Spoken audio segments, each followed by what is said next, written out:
My name is Leroy Nesbitt, and I'm here with the Black Student Fund. We're a partner with Esther Productions. I hope you enjoyed lunch, because you're going to need all the brain nourishment you need for the intellectual panels this afternoon. So I am here today to begin that process of the first afternoon panel. And the panel is Southern Road. Southern Road. And our moderator, our panelists are in place. Our moderator will be Niani Kilkenny, who I'll introduce in a moment, and she will introduce Maurice Jackson and Mark Sanders to us. You know, I was reminded by the folks at Williams, Miss Laura, who described the vastness of the collection of Sterling Brown. And I'm not a writer, I'm trying to be. But what I wanted us to note and celebrate, and for Brother Brown, I'm gonna clap, just the amount of work he produced.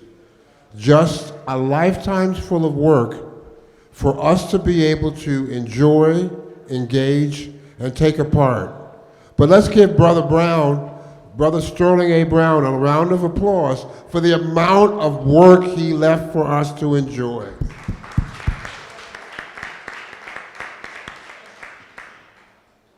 You know, scholars and others, and even the poster that's over there, talk about the Southern Road, and they point to that work as being seminal in his life's work.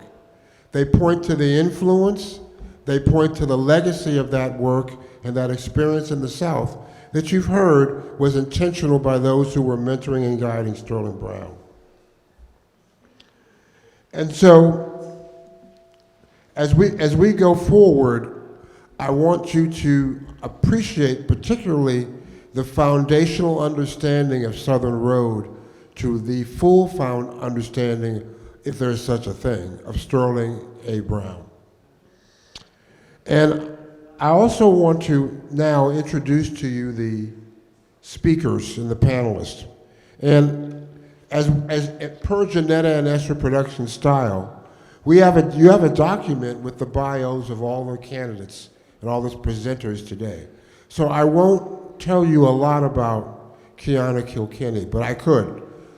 She's a Washington institution, but I'll just say 3 or 4 things that were important to me about her life's works and achievement.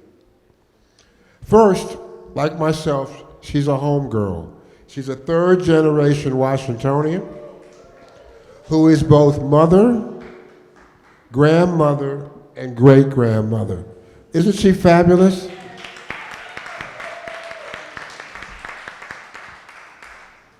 Second, to the sister in the back who asked the question, and to those of you, she is a Howard University grad. You know? And third, it gives me a little bit of shivers to think about what I want to point out from her bio as my last comment before she takes the mic. She was there in the Smithsonian before there was an African American museum. I'm a Washingtonian, so I know what it means to go through the Smithsonian and try to find the black stuff. So before we had this grand museum, which we should have had a long time ago, she was there directing and developing programs. And I'm sure that there's a piece of her, there's a bit of her flavor in that building from that work. So for me, I say thank you, and I hand you the mic. Thank you so much. I was debating whether I'd put this on the mic stand, but I was asked to hold the mic, so I'll adhere and do it. And thank you, everybody. Welcome. I'm Niani Kilkenny, and I am so happy to be in what has been transformed into Sterling A. Brown's hallowed hall. Look at all these beautiful photos. Thank you, Williams. And I'm looking here at the loam of us who exist today to revere and remember Sterling A. Brown. So welcome to Southern Road, the Federal Writers Project, and the extraordinary discovery of ordinary voices. an examination of Sterling A. Brown's flight to ensure the inclusion of ordinary people in literature and folklore. The title of this session directs us to a period spanning the early 1920s through the early 1940s. The national discourse, debates, programs, and policies shifted rapidly and dramatically during these decades. Jim Crow, post-World War I, the Great Migration, the Great Depression, pre-World War II, but the constant through line was race and racism.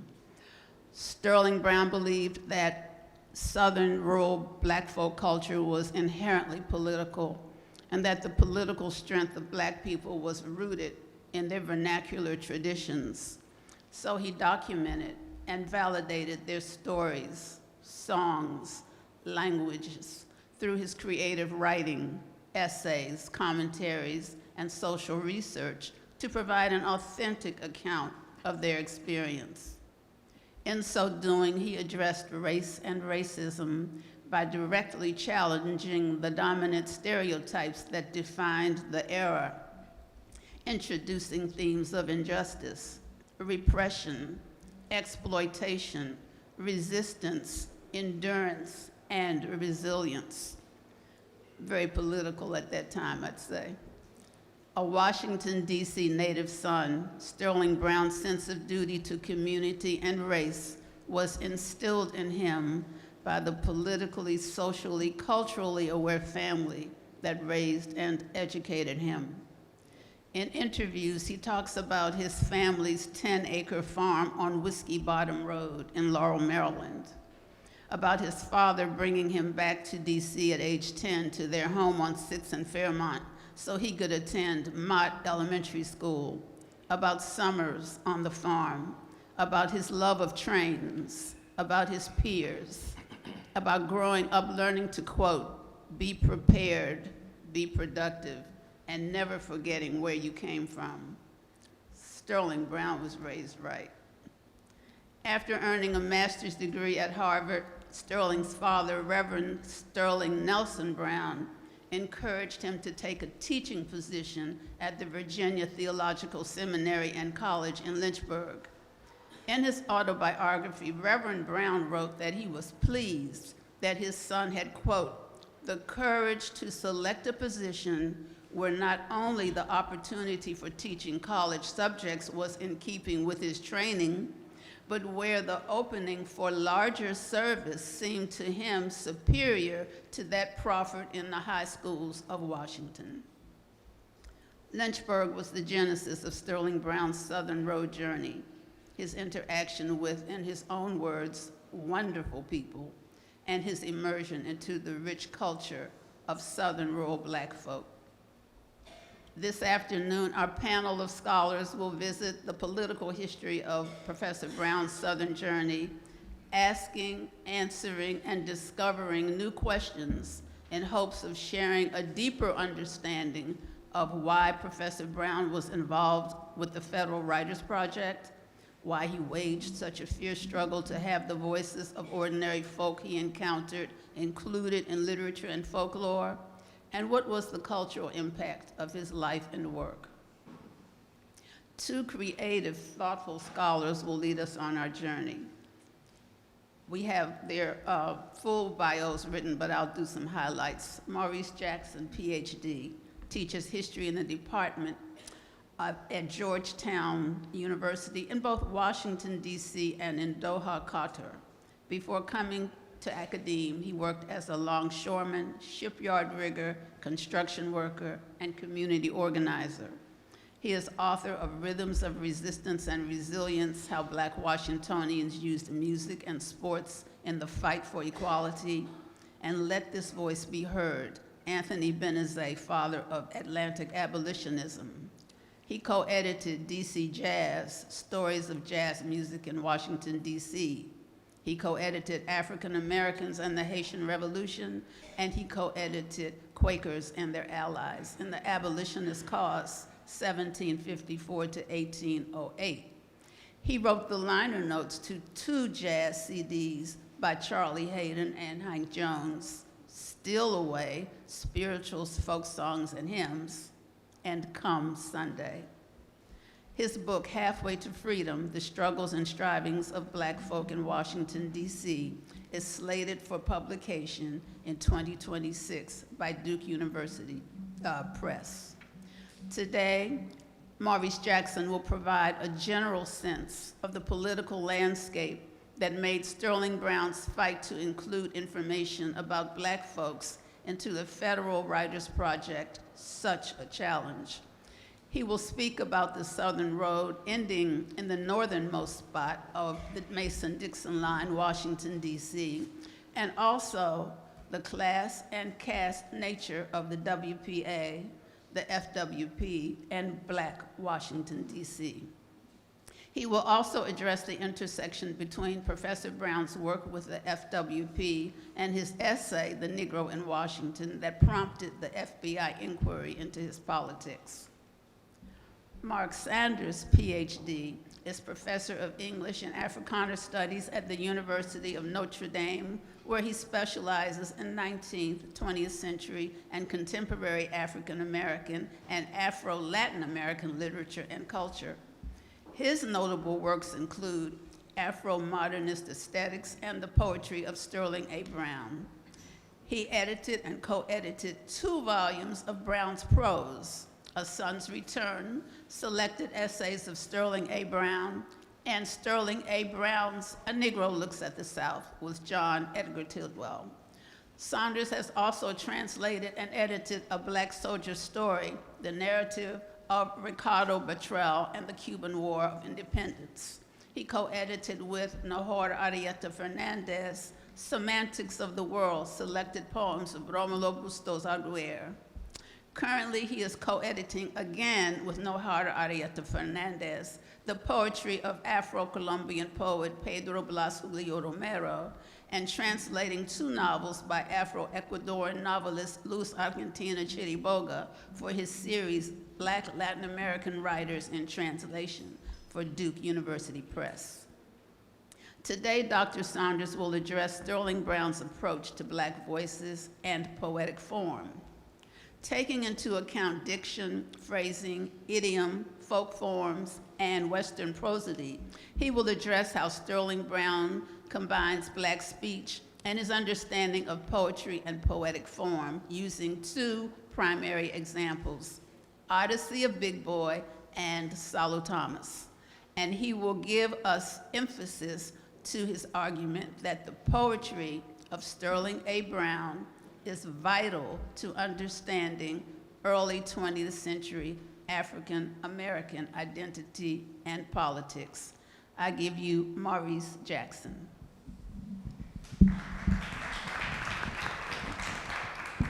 Thank you. I was telling my wife this morning that Niani makes me very nervous.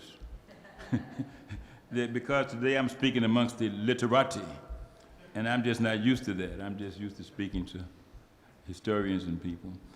And so it's very good to be here amongst you learning. You know, the other day I went to the barber shop, and they asked me, have you seen the man with the words? The literati, the man with the words. And they were speaking about James Early. And James Early lives, and the barber shop is halfway between my house and the Early's house. So I said, the man with because he, you know, the man with the eloquence. And I said, no, I haven't seen him. You won't either, because he's letting his hair grow. Always got. This morning last night I was looking through some works I was reading on Sterling Brown. As I say, I'm not a Brown scholar. And I ran into something that helped me a lot. And this is a review written by Ethelbert Miller of the book of Dr. Sanders. So I'm gonna give you the original copy of that. And I also have Sterling Brown's, I went to his funeral, of course, and here's and I'll put this in the Smithsonian. I first met Professor Brown at the home of Harriet Jackson out in Columbia. Harriet Jackson's father was James Jackson, who had been at Howard as a student, pharmacology PhD student in the 1930s. And Jack was a leader of the Young Communist League and later of the of the Southern Negro Conference, and his wife, Esther. And Esther and Jack both had been with Sterling Brown in the murder studies. And Professor Brown says, Jack, we always meet in the strangest places. And what he meant by that was in the 30s, you had the radicals here, and Sterling Brown wasn't political, but sometimes they would see each other, but sometimes they would avoid each other. And Walter Washington was there at the same time. He was the head of the Young Democrats. And Jack would often say, the only time I ever see Walter Washington is overseas, because Jack was the leader of the, of the radical movement there. And so let me back up a little bit on this. Now, Sterling Brown's father, Sterling N. Brown, was born a slave in Tennessee, and he came and he became the head of the Lincoln Temple Congregational Church. Now, this is the church of the Christian General O. Howard, the third president of Howard, but whose namesake afterwards lost his arm at the Battle of Sea Pines in the Civil War. He was also the church of Lorraine Europe, who was the sister of James Reese Europe. And whenever James Reese Europe, the great musician, would come to town, he'd go to church there. And the church was first founded in the home of Robert and Mary Church Terrell, not that little half house they have over Howard, but at another house they were renting. His mother had taught in the public schools for 50 years. And the younger Brown was born in the year 1901. This is the same year that Theodore Roosevelt invited Booker T. Washington to the White House. And Booker T. Washington went through the front door, and the bigots complained so much that Roosevelt had to back up. But Booker T. Washington said something very unique for him.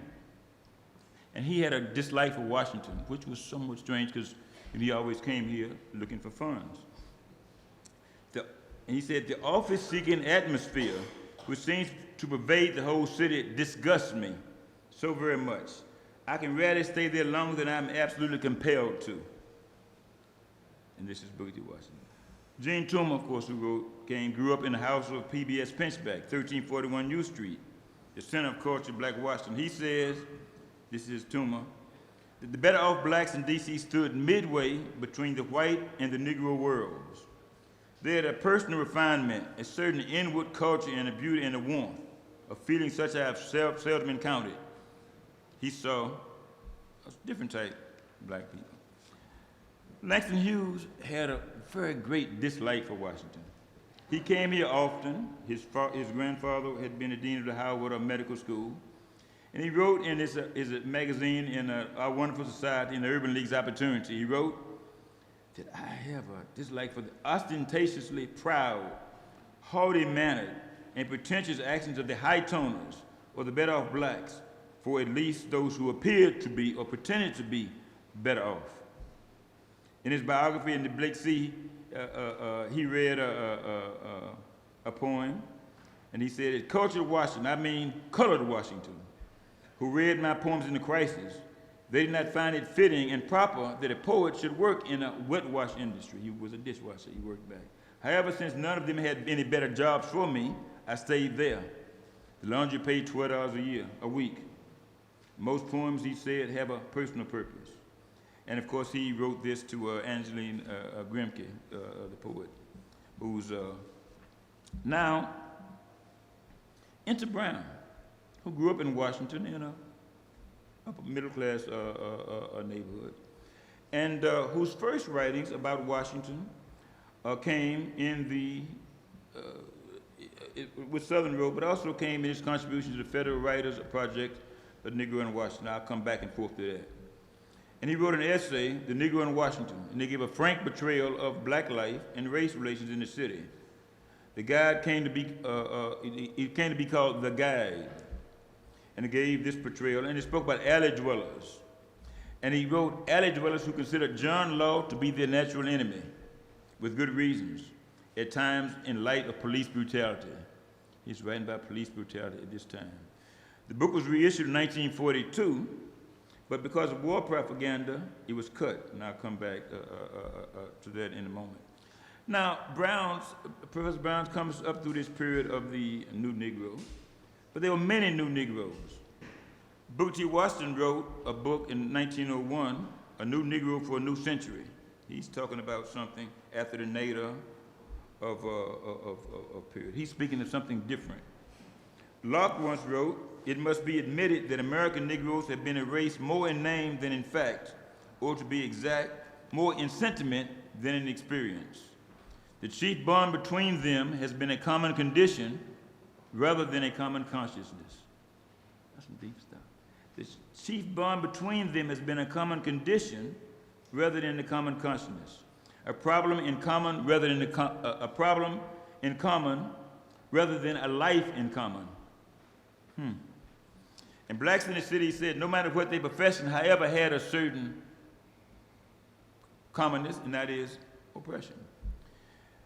And the closest I could ever find to these words came from something that Karl Marx said in the Contribution to the Critique of Political Economy in 1848. It is not the consciousness of men that determines their existence, but their social existence that determines their consciousness. In other words, it doesn't matter what you think you are. It doesn't matter if you think you're rich, if your pockets say you're not, you're not. This is what he was from. This is what Locke had gotten out of it, and this is what Brown is getting out of it, because he studied everyone. He saw this as social existence in his poem, Southern Rose, which Dr. Mark will tell us about it. But what he saw was something that Dickens had seen in this city in Washington. A city where the American dream and the American nightmare pass each other in the street every day, and it never speaks. Many blacks lived in alleys. I don't know if anybody saw the paper the other day. Some architect is talking about creating alley houses. Anybody see that? Can you imagine? Somebody wants, and you all know what alley houses were, the condition that black people live. Anyway, we come back to that. And so he begins to think about this in Southern Rose. Now the year he writes this, the year he writes this is the year after the segregated National Theater refused to let blacks come in to see the movie theater, Pogie. You see, Washington is so segregated then, you could sit in Constitution Hall, but you couldn't perform. You could perform at the National Theater, but you couldn't sit. Now, if you tell me you understand racism completely, well, explain it to me. You'd have to come back to me. Now, the next year, he writes about the bonus marches. But before that, and this is, the bonus marches come the next year. And who are the bonus marchers? They are black and white people who've come to Washington, and this had a great impact on them.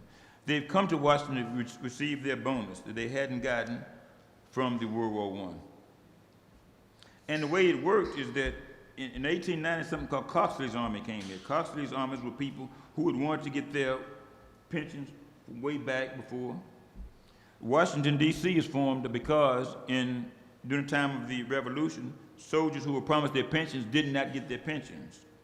They went to New York, they went to Philadelphia, so the people who founded Washington were determined to keep rebels away from the capital city. They formed the capital here, away from all this. So these World War I veterans came. The city had a population of about, between 1930 and 1940, between 500,000 and 660,000. The veterans came seeking their war relief, and they would not give it to them. They wanted relief from World War I. And so they called out the troops. You see, we get so confused about this whole stuff with the troops, as if this is the first time. Sterling Brown writes in The Negro in Washington, this is the first time he writes about this, about troops being sent in. You know why they sent troops in 1919? They had been a riot all over in 25 cities, as we know. There was a riot in Washington, D.C. People think when they are riots, it's mainly black people, but it's not true. Historically, it's been white people. And what happened was, in 1919, there were 25 riots all over the city. There was one in Washington, D.C., and Sterling Brown wrote about it. But he wrote that, and I have the exact quote, he said that when the blacks began to defend themselves, they called in the police. You see, because blacks weren't armed. Black men went to Baltimore to get the weapons, came back here, and started defending their houses and things like that. Then they called out the National Guard. They called out the National Guard in 1930 when the bonus brothers came. Who's the head of the services? General MacArthur and General Eisenhower. And this is where they got their military training. But then they took and they tore down all the tents downtown, and then where did black people go? for where the whites and others go for protection? They went to Anacostia. And who protected them? Black people. And they went, and these are whites, and they also went, and MacArthur and those did go there. Eisenhower was very reluctant. We can talk about that, but MacArthur had no reluctance until down the 10th. Do you know, some 15 years later, in Anacostia, whites who had left the city, who had moved to the suburbs, but they wanted to use the swimming pool at the Anacostia swimming pool because the pools were better than they were in it. So they didn't want to be around you, but they wanted your swimming pool. This is how racism works. When Brown is working on this project, several things are occurring. One is the concert of Marian Anderson. A little bit later, we go back and forth. And blacks, including blacks at Howard, led by Doxey Wilkinson, who was the great professor there at Howard, and he was there with Hinton and many other people there. And they had the campaign to free that. He saw this. And what he saw was that because of the movement to bring Marian Anderson there, the federal government was somehow desegregated in part, but DC never was. And so all this comes upon, it has a big impact. Now, he sees the development of the black cabinet. And you know the black cabinet with Mary McLeod Bethune, William Hastie. Hastie had gone to Dunbar with him. Logan later. Logan had followed him to Williams and places like that. And Robert Vann, the head of the Pittsburgh Courier, and many members there. And they met from about 1933 to 1945. And as they met, they gave and they were able to give advice. Now, at the same time, Sterling Brown is working with the group of African Americans and others who are working with the Works Project to publish these studies on the Negro. Well, the original volume was Washington, the capital city, and Negro in Washington was just one part of it. And during the same time, at the campus of Howard, many organizations are forming. The Negro Labor Alliance with John A. Davis, and the Negro National Congress with John P. Davis. And Brown speaks at the second Congress of the Negro National Congress. And there, the meeting is called to gavel with a piece of wood that is from the last slave ship in America, which is now at Hampton University. And so it had all these things are going on, and it has a great, impact on Brown. At the same time, there's a movement to get Roosevelt to sign anti-lynching legislation, but he won't sign it. And you know why he won't sign it, because he says, Michael Jordan says Republicans vote in North Carolina. Roosevelt says Republicans vote in Georgia. And as you know, therefore, he wouldn't sign, and Mrs. Roosevelt would sign. But what he did do was sign a decree against police brutality. And why did he do it? Because the Washington people have had a referendum. And they had a referendum in Washington. 87,000 voted yes, and 24,000 voted against police brutality here in Washington. Now, at the same time, you had all these formations that he's been very much associated with and very much close to here. When Brown joined the Federal Writers Project, 36 to 40, many important years, the first contribution was Washington City and Capital, and his essay was The Negro in Washington. It gave this frank portrayal of the city, as I mentioned, and it talked about the state and alleys, and it talked about this term we all know, John Law. And it said John Law considered to be their natural enemy. When the book was reissued, this was all taken out. He said in the book, the history of the Negro so far sketched has been a chronicle of events from the city's distant beginning to its inevitable past, concerning itself mainly with the white population. But the story would remain incomplete unless you had discussion of the Negro, and that's what he was. And what he found was that at this project, most of the writers were white. And he says that the contribution cannot be limited to the menial or the entertainers, and this is what some of the white historians were doing. And that is when they cut it down in pages. Now, As he's writing this Negro in Washington, there are many other studies done. Washington Negro in Capital. The Negro in Washington. The Negro in Georgia is written by Horace Mann Bond and Rayford Logan. The Negro in Georgia is written by Mary McLeod Bethune. The Negro in Georgia is written by, Tennessee is written by Charles Johnson V. The Negro in Alabama is written by Monroe Work, all these names. And Brown said at the time, I would like the stories to be told in the language of the ex-slaves without excessive editorializing. Now, Brown is also called, during this time, before it became the House Un-American Activities Committee, he had written something called Goodbye Christ. And of course, I think he took it after Countess Cullen's work on the Black Christ, work that Mrs. Roosevelt had cited on her radio program. And Brown had many contacts, American Legal Peace and Democracy. He visited the Washington Bookshop. He was a member of the Jacques Roumain Society. But Brown said, I have never belonged to any political party. I think politically I would be a New Deal Democrat. I'm perfectly willing for the few things I've written to be thoroughly investigated for where I stand. Now, what are those words? Where I stand. See, it's deliberate. You see, earlier mentioned something about the FBI records. I haven't seen them all. But Mrs. Mary Church Terrell is called before the House Un-American Activities Committee, mainly by association, because they want her and Robeson was the speaker of the Hands Off Africa Committee in the 1930s. And Mrs. Terrell was Mrs. Mary Church Terrell, this elegant lady. They pretty much left her alone. Sterling Brown, 59 pages, pretty much left him alone. You know, I'm always amazed at poets, because poets have the liberty of things that I just can't do. They can say things that I can't say. They can't. Sterling Brown writes a poem, and I don't want to get myself in trouble, but he writes, what a beautiful lady. She walks across the street in her elegance. She stops. All the bus drivers stop when that black lady's in town. Now, if I try to write something like that, I'd be accused of all kinds, but he's just observing the beauty. This is Sterling, but poets they have that liberty. Ethelbert has that liberty. As they write.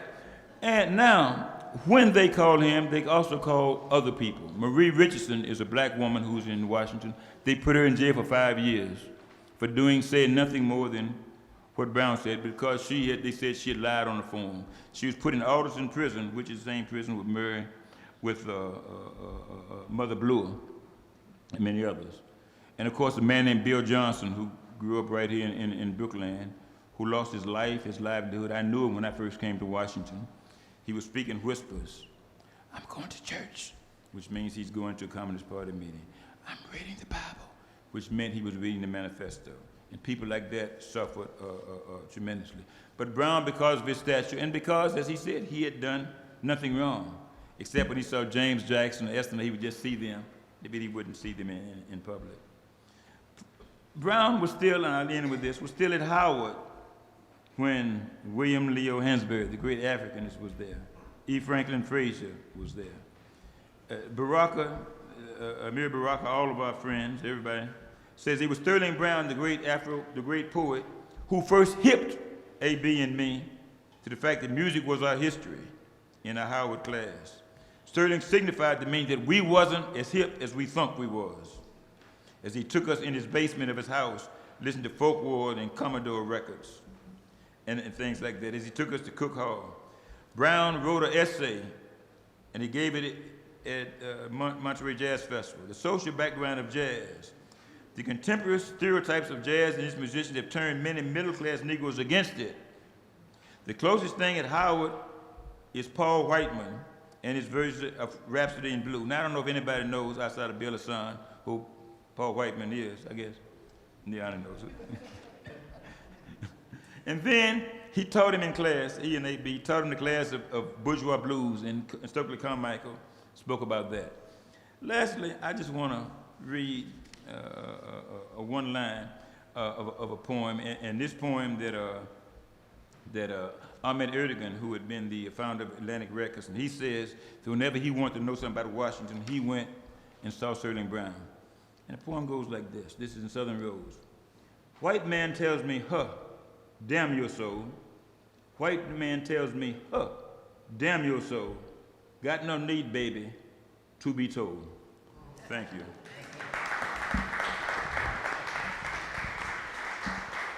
Thank you, Maurice Jackson. And now we hear from Mark Sanders. Good afternoon. I hope you all are doing well. As Niani said, I'm going to try to work through Southern Road, the entire collection, essentially through two poems. Can you all hear me well enough? Through the very first poem, Odyssey of Big Boy, and the first poem of the last section. The section is Vestiges. The poem is Salutamus. And so I'm going to say a few things to get to those poems, some of which has already been said, but I just wanted to reiterate a couple of things and just kind of thinking very quickly about the Federal Writers Project writ large. This is the Depression. This is a moment at which FDR is trying to put people to work, and he comes up with this program to put writers to work more generally. One of the main things that these writers did, or the Federal Writers Project did, was to write these American guidebooks, these guides to individual states. The problem with those guidebooks, particularly when it came to the South, they were profoundly racist when it came to representing black people. They were this kind of flattened out stereotypes that we get from minstrelsy, and I'll say a little bit about minstrelsy in just a second because it has everything to do with the backdrop for how, the cultural backdrop for Brown and the way in which he rescues black vernacular from minstrelsy. I'll say a little bit more about that in a moment. So Brown and others raised quite a stir around the way in which these guys were representing black people. And so Brown was appointed editor of Negro Affairs. Ethelbert made mention of this in his remarks, and it's under these Negro Affairs that black people hired under the Federal Writers Project start to research African American folklore. Richard Wright, Margaret Walker, Ralph Ellison primarily. And Ellison is very clear about kind of cutting his eye teeth as a writer and as a researcher of folk roots while he worked on the Federal Writers Project under Sterling Brown's tutelage. Also, there were some bigger publications, volumes that come out of the Federal Writers Project. Maurice was just talking about Washington City and Capital and Brown's essay in that, which was absolutely one of the two biggest volumes published by the Federal Writers Project. The other one was American Stuff that comes out in 1937. Brown has a poem in there, All Is Gay. That was not published in volume form until No Hiding Place comes out, and that's not until The Collected Works comes out, which we were just raffling off. That's 1980. Michael S. Harper edited that volume, but Brown was writing No Hiding Place all the way through the 1930s, and indeed, I think it's either 36 or 37, he's beginning to solicit contracts for No Hiding Place, although he's unsuccessful. So he has a poem in American Stuff, and also, as Ethelbert suggested in terms of this moment of transition from the new Negro generation of writers to that indignant generation, I think Maurice used that phrase from Larry Jackson's book, Ellison, Baldwin, etc., that being the indignant generation. Richard Wright has in American Stuff his coming out essay, The Ethics of Living Jim Crow. And that is what put Richard Wright on the map immediately after that, in 1938. His first collection of novellas comes out, Uncle Tom's Children, and he's kind of set on his way. I'd like to think of that moment as a moment of transition, and a moment of transition that is largely orchestrated by Sterling Brown. Also, what Sterling Brown did was to, as I said, modify these guides and ensure that the representation of blacks was as deeply complex as the black humanity he conceived or he saw around him. So to work against those stereotypes that had previously been in the guides, much of his work was to correct that through this work on black folk culture that he did, as well as others.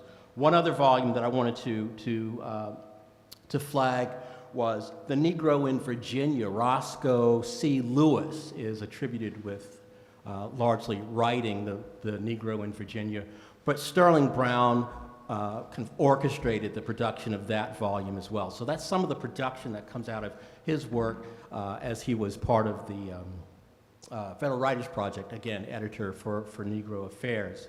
Let me say something a little bit more about minstrelsy. Folks have mentioned Joel Chandler Harris, Dunbar, poets and fiction writers as well of the late 19th century, early 20th century, wrote in what they were calling dialect, which was a kind of linguistic representation of black inferiority. It was deliberately, Dunbar aside, Dunbar is a little bit more complicated, but particularly on the part of the white writers, it deliberately a construction of blackness to reinforce the stereotype of black innate inferiority. Can you not hear me? Oh, you were agreeing. Oh.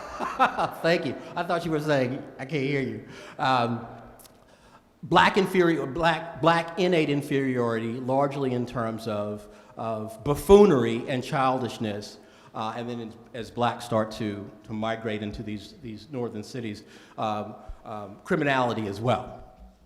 And so you get this kind of broken English, this evidence that blacks really can't speak the King's English, as it were, and therefore they are in need of supervision. Or to put it in, nakedly political terms, that all of the work of dismantling deconstruction and the imposition of Jim Crow, the imposition of the crop lien system, the imposition of the leasing of inmates, Joe Turner and legends of Joe Turner just sweeping up blacks off the street and putting them in penitentiaries. All of that is underwritten by minstrelsy, which is to say that blacks really actually need all of that supervision. Blacks can't be left to their own devices, and they certainly can't be up to the challenges of a participatory democracy, which says that people have to be self-governing and they have to have the intellectual wherewithal to make intelligent choices. So that's the legacy of minstrelsy that Brown's generation inherits. And as Joanne said, in 1922, James Weldon Johnson publishes the Book of American Negro Poetry, and in that introduction he says, minstrelsy is artistically bankrupt for black poets, and the evidence is in the collection that you're about to read, because almost all of it is in standard English, because, as Joanne was saying, and those are the words of James Weldon Johnson, humor and pathos is all that minstrelsy can do. Brown comes along and says, the failure isn't in the language, the failure is in the artist. There is inherent poetry, inherent humanity, and inherent dignity in the way in which black folks talk. Writ large, that can be the kind of quote-unquote standard English that we're supposedly talking right now, and I put in quotes, because there's no such thing as standard English, no such thing as standard Spanish, no such thing as standard anything. We are all ranges of dialects, and certain dialects have privileges, right? As well as the vernacular, and I'm deliberately not using the word dialect in this context. Black vernacular, and we're going to hear a little bit of it in just a second, because I'm going to read Odyssey of Big Boy. Black vernacular in Brown's hands, or in Brown's ear, is inherently poetic, and the forms that black people use as far as Brown is concerned are fully capable of rationalizing, representing, understanding their condition, and indeed exercising some kind of control over that condition. I think that gets us a kind of blues ethos that I'll talk about in just a minute. So Southern Road, comes out in 1932. It's a selection that's broken down. How am I doing in time? Okay. 4 sections: Road So Rocky, On Restless River, Tin Roof Blues, and as I mentioned earlier, Vestiges. The first 4 sections are in different kinds of folk idioms and different folk voices. In terms of these kinds of dimensions, you get this kind of rich black Southern milieu. You get different scenes, different experiences, different personas, different voices, and different cultural forms. You get blues singers like Ma Rainey. You get local legends. You get scenes of lynching. You get chain gangs like Southern Road. You get scenes of resistance. And you get the first Slim Greer poems. You get a real sense of humor, a sense of black humor as well. In terms of form, you get the blues, you get work songs, you get blues ballads, you get folk ballads, and you get spirituals. All of which, as far as Brown is concerned, are quintessentially a part of a contemporary, a modern black experience of life in the United States. These voices are black, rural, regional, and vernacular. We'll fill that out once we get into the poem itself. And you get this master metaphor, as I say, or the central conceit of the road itself. Brown commented on the road, thinking about the road as access or a kind of cross-section. You think of kind of archetypical Southern road cutting across the landscape. And what Brown uses that road for is not unsimilar to the way in which that voice in Du Bois's voice in Souls of Black Folk has access to life beyond the veil, or the other side of the veil. That road as the road as access, and therefore the poet as witness. The other way that Brown referred to it as that I'm being in my Chaucerian mode, thinking about Canterbury Tales and all that kind of eclectic cross-section of English life, from high to low, on the same road to Canterbury, and everybody telling these stories. And it's Chaucer, kind of as kind of poet, as poet, listening to these stories and writing them down. So Brown as kind of Chaucerian witness and scribe to all of this black life on either side of the road. Also, of course, road as mobility, road as a means of changing one's condition. If you think of that classic Ellisonian aphorism, geography is fate. The ability to access the road and to move. And as someone else just mentioned, I think Maurice mentioned, that this is the moment of the Great Migration. Black people getting on the road and escaping Jim Crow, escaping boll weevils, escaping the KKK, and going towards a geographic space that's better than the one that they're leaving is an act of agency. It's a political act. And so Brown, I think, is trying to tap into this notion of mobility and black agency through this central conceit of the road. As I think I wrote somewhere, I have it in quotations here, an epic journey toward mythic possibility. Also, this notion of cultural multiplicity and this sense of poetic and artistic development. And that's something that I'll get to at the end once we get to Vestiges. So Odyssey of Big Boy. Real quickly, I think Joanne mentioned that this is in reference to Calvin Big Boy Davis. He was one of the people Brown encountered during his own odyssey through the South. This is Lynchburg. Oh, sorry, thank you. This is, he's at Lynchburg Seminary in Lynchburg, Virginia, and he's hanging out with just, faculty from there as well as working class folks in and around Lynchburg, and Calvin Big Boy Davis and Miss Bibby are two of the primary people he spends time with and people from whom he gets much of his poetic inspiration.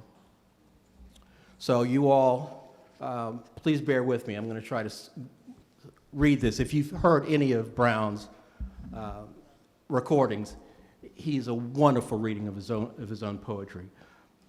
Odyssey of Big Boy. Let me be with Casey Jones. Let me be with Stagger Lee. Let me be with such like men when death comes hold of me, when death takes hold of me. Done skinned a boy in Kentucky hills, drove steel there as a man, done stripped tobacco in Virginia fields, lonks the River Dan, lonks the River Dan. Done mined the coal in West Virginia like that job just fine, till a load of slate curved round my head. Won't work in no more mine, won't work in no more mine.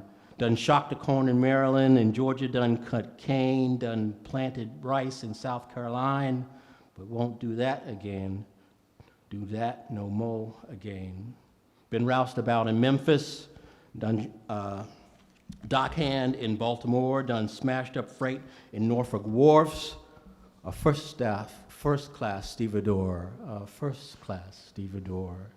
Done slung hash yonder in the north, on the old Fall River line, done busted suds in Little New York, which ain't no work of mine, Lord, ain't no work of mine. Done worked and loafed on such like jobs, seen what they is to see, done had my time with a pint of on my hip and a sweet gal on my knee, sweet mama on my knee. Had stovepipe blonde in Macon, yellow gal in Maryland. In Richmond had a chocolate brown, called me her monkey man, her big fool monkey man. Had 2 fair browns in Arkansas and 3 in Tennessee. Had Creole gal in New Orleans, show God did 2-time me, Lord 2-time, 4-time me. But best gal what I ever had done put it over them, a gal in Southwest Washington at 4.5 NM. At 4.5 NM.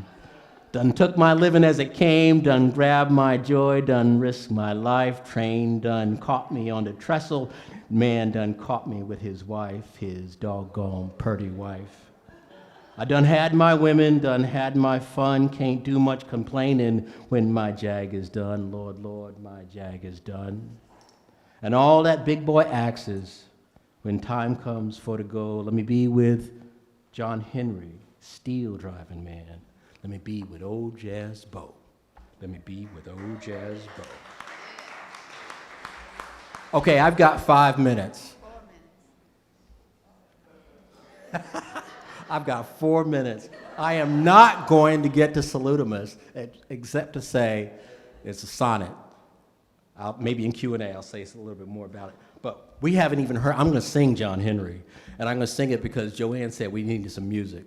So this is a poem that is a chronicle of Calvin Big Boy Davis's life in 2 categories, work and sexual conquest. And he's saying that because of all of these heroic acts, I deserve entry into the pantheon of cultural gods, along with Stagger Lee, along with Casey Jones, and particularly along with John Henry. This is a classic blues ballad.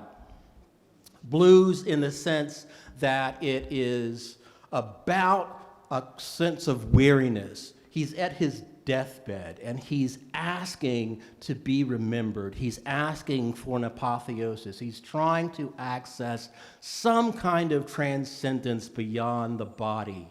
and he's not sure he's going to make it, but he's trying to make the argument. And he said, these people have already made it. Now, so this is Brown as tapping into the folk ballad, right? But I think what makes Brown so different, particularly distinct from Langston Hughes, is that we see the persona himself here, Calvin Big Boy Davis, in the process of remaking himself. This isn't a poem about Calvin Big Boy Davis performing. This is Calvin Big Boy Davis performing his own blues ballad and chanting his way into that pantheon, if ultimately it's successful. And here's the evidence for my reading. Now, we made a quick, I'm going to tie this up, I promise you. We made a quick reference to Negro Caravan, comes out in 1941. Negro Caravan is revolutionary not just in terms of the breadth of established African-American writers, but it is an anthology that includes folk forms and folk voices, things that have no author. In there are two John Henry poems. There's the work song, and we heard a bit of the work song through Maurice that has that that physical, that it's corporeal. It's a part of work songs that coordinates kind of collective work on chain gangs, etc. And then you have the folk ballad of John Henry, which is the form that Calvin Big Boy Davis Sterling Brown adopts. That's the form that Calvin Big Boy Davis uses for this appeal to immortality. All right, so here's Mark Sanders, so that you have orally a reference for what he is doing. I'm looking around the room and trying to aid you all. For me, as a child, my dad used to play records of performances of the John Henry ballad. I did not play them for when my boys were young, didn't play them for them. I probably should have. I hope this is not something completely foreign. John Henry was a little baby sitting on his pappy's knee. He said before that the Big Bend tunnel on the C&O line will surely be a death of me, Lord, Lord, surely be the death of me. Can you hear me over my own beating? John Henry said to his shaker, you know what a shaker is? Yeah. Shaker, you better pray. If this hammer slip my hand, tomorrow be a burying day, Lord, Lord, tomorrow be a burying day. John Henry said to his captain, a man ain't nothing but a man. Before I let that steam drill win, I'll die with a hammer in my hand, Lord, Lord, die with my hammer in my hand. They took John Henry to the river, buried him in the sand. When that C&O train passes by, they say, there lies a steel driving man, Lord, Lord, there lies a steel driving man. All right, no more stanzas. There are lots of stanzas for John Henry, but that's the one that Calvin Big Boy chooses to embody his own experience so that he might make this ultimate appeal. Yeah. Oh, thank you. Am I done? I'm going to read just one paragraph. In this sense, the poem, Odyssey of Big Boy, works as a perpetual vocal epic. Big Boy Davis, improviser, student of tradition, and blues hero, serves as a sign of folk cultural agency and as the possibility of artistic expression born of eclectic antecedents. Davis synthesizes idioms, voices, traditions, and forms, and thus embodies the amalgamating process at the heart of Brown's aesthetic project. Here, Davis establishes the metaphoric perimeters for Southern Road's central conceit, the road, and thus anticipates, among others, When the Saints Go Marching Home, Sister Lou, Strong Men, Southern Road, and Ma Rainey, to name only the most famous. Thank you.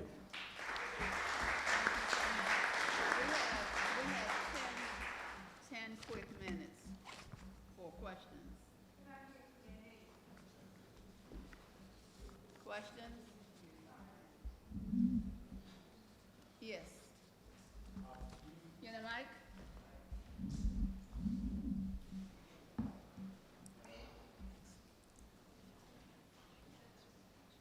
Hello. So you explained very well and sang very well the John Henry connection to Odyssey of Big Boy, but I've always been intrigued by the fact that the last person mentioned is Jazzbo. What do you do with that? Yeah, I try to read that in two ways. One, Jazzbo as his own personal apostrophe for John Henry, so he's just renaming him. Another way of reading it is not necessarily mutually exclusive. Jazzbo as a reference to a kind of improvisation, improvisation that's both the poem itself as well as John Henry being able to kind of improvise his way into immortality, kind of figuring out a way to beat this steam engine, although it ultimately kills him. And I think it's a self-reference for the author. Well, at this point, I think the author and Calvin Big Boy Davis ultimately conflate, and so Jazzbo begins a kind of improvisational mythic figure for the entire poem, for Sterling Brown, for his poetic project writ large. We have one more question? Someone have a question? Then, thank you. I just want to thank my panelists, Maurice Jackson, Mark Sanders. Thank you so much for your brilliant scholarship, your dedicated commitment to helping us share a deeper understanding of Professor Sterling Allen Brown, a native Washingtonian who knew the best he ever had was that gal over in Southwest at 4.5 and M. Thank you.